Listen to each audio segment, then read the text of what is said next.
నామములో ఈ రాత్రి కాలపు ఆరాధనకి కూడి వచ్చిన దేవుని పిల్లలైన మీ అందరికీ నా హృదయపూర్వక వందనాలు తెలియజేస్తున్నాను. దైవ సేవకురాలు సరోజనక్కని మొదటి రోజు ఉపవాస కూడికలో పగటికాల సెక్షన్లో వాక్యం చెప్పడానికి పిలిచినప్పుడు తప్పకుండా వస్తానని చెప్పి దైవ సేవకురాలు చెప్పడం జరిగింది. దేవుని యొక్క మహాకృపను బట్టి దైవ సేవకురాలు పరిచర్యను ప్రభు ఆశీర్వదించులాగున జరుగుచున్నటువంటి తనకిచ్చినటువంటి పరిచర్యలో నమ్మకముగా తను ప్రాణార్పణముగా పోయబడుతూ దేవుని పరిచర్య చేస్తున్నారు. ఈ సమయాన్ని దైవ సేవకురానికి అప్పగిస్తున్నాం. దయచేసి అందరము దేవుని వాక్యాన్ని విందాం. కరెక్ట్గా 8:30 అక్క మనకి క్లోజింగ్ చేసి ఇస్తారు. దేవునికి మహిమ కలుగును గాక.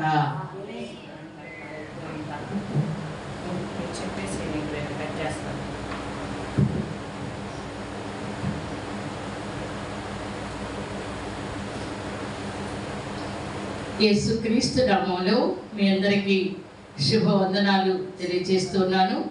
ముఖ్యంగా మా సహోదరి కూడా వందనాలు తెలియజేస్తున్నాను. నిజంగా ఎంతో దేవుని సన్నిధిలో దీనురాలుగా ఉంటూ దేవుడు అంచెలంచెలుగా కృప చూపుతూ ఉన్నాడు.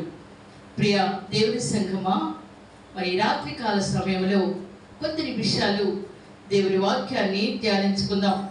అందరూ కూడా ప్రార్థనా పూర్వకంగా ఉండి మరి మనసు ఎటు వెళ్లకుండా జాగ్రత్తగా దేవుని వాక్యాన్ని వినాలని నేను మనవి చేస్తున్నాను. నేను ఇక్కడే దగ్గరలో మా అత్తగారు వాళ్ళందరూ కూడా బెరకా చర్చి దగ్గర ఉంటారు. మా మామయ్య మీకు తెలిసే ఉంటారు, తమ్ము గౌరయ్య గారి కోడలని నేను. మరి ఈటీ కాలనీలో మేము ఒక చిన్న సంఘాన్ని ఇలాగే ఏర్పాటు చేసి పరిచర్య జరుగుతూ ఉంది. ఈ సహోదరి మరి వాళ్ళ తమ్ముడు వెస్లీ గారు మాకు బాగా పరిచితులు. దేవుని సన్నిధిలో మరి వాక్యం చెప్పమని పిలిచినప్పుడు మరి నేను వస్తానని చెప్పడం జరిగింది. కొద్ది నిమిషాలు పరిశుద్ధ గ్రంథాలను తీసి 2వ దినవృత్తాంత గ్రంథములు పేజ్ నెంబర్ 387 33వ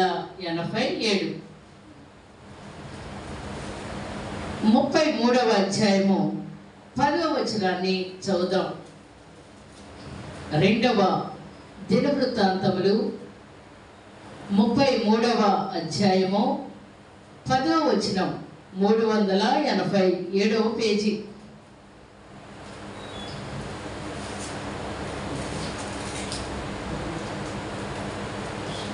ఎవరైనా చదువుతారా? 10వ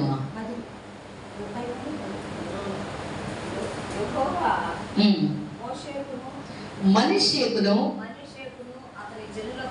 అతని జనులకును వర్తమానములు పంపినను వారు చెవి యొక్కగా పోయిరి.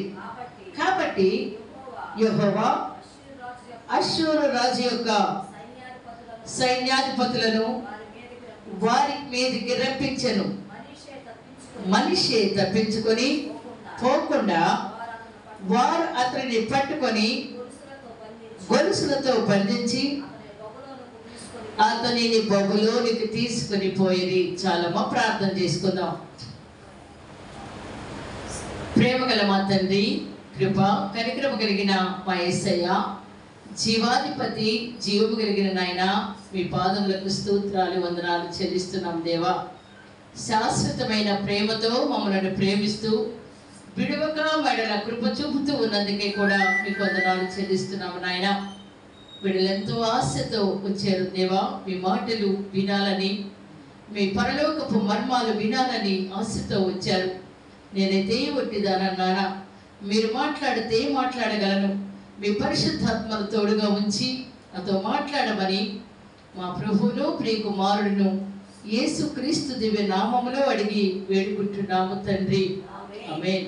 ప్రియ దేవుని సంగమా, ఇక్కడ మనం చూస్తే యెహోవా మనిషికును అతని జనులకును వర్తమానమును పంపినను వారు చెవి యొక్కకపోయిరి. ఎవరు ఈ మనిషి?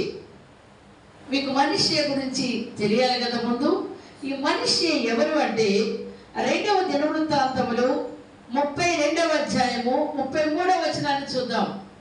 32, 33లో చూస్తే, నేను చదువుతాను వినండి లేకుంటే.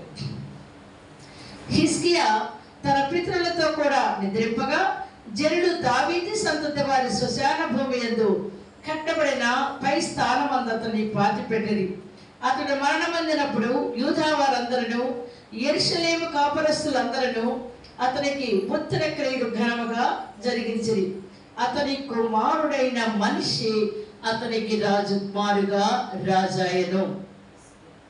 ఇతను ఎవరి కుమారుడో మీకు అర్థమై ఉంటుంది. ఇప్పుడు హిజ్కియా కుమారుడు మనిషి. హిజ్కియా గొప్ప రాజు. ఆ రోజులలో మందిరాన్ని మరి తాళాలు వేసేసినప్పుడు మందిరం తాళాలని పగలగొట్టి ఆ మందిరాన్ని ప్రతిష్ఠించి దైవ సేవకులు యాజకులందరినీ కూడా తీసుకొచ్చి మందిరాలన్నీ కూడా మరి దేవుని వాక్యము వినబడేలాగా చేశారు హిజ్కియా గారు.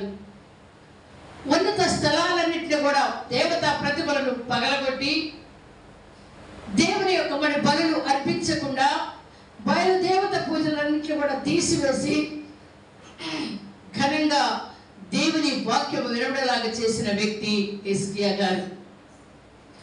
సోదిగాళ్లను, గారడి విద్యగాళ్లను, మాంత్రికులందరినీ కూడా లేకుండా చేసిన వ్యక్తి హిజ్కియా గారు. దేవుడు హిజ్కియా నువ్వు మరణమవుతావు అని చెప్పినప్పుడు వెంటనే గోడ తట్టు తిరిగి కన్నీరు కార్చి ఆ క్షణమే జవాబు తెచ్చుకున్న వ్యక్తి హిజ్కియా. హిజ్కియా, నీ ప్రార్థన, నీ కన్నీరు విడిచుట నేను చూచాను, వెళ్ళి అతనితో చెప్పు, ఇంకా 15 సంవత్సరాలు ఆయుష్ పెంచుతున్నానని దేవుని చేత మరలా దీర్ఘాయుడు పొందిన వ్యక్తి హిజ్కియా. అంటే దేవుని యందు ఎంతగా భయభక్తులు కలిగిన వ్యక్తి, దేవుని మీద ఎంతగా ఆధారపడి తన రాజ్యాన్ని విస్తరింప చేసుకున్న వ్యక్తి హిజ్కియా. అతని కుమారుడు మనిషి.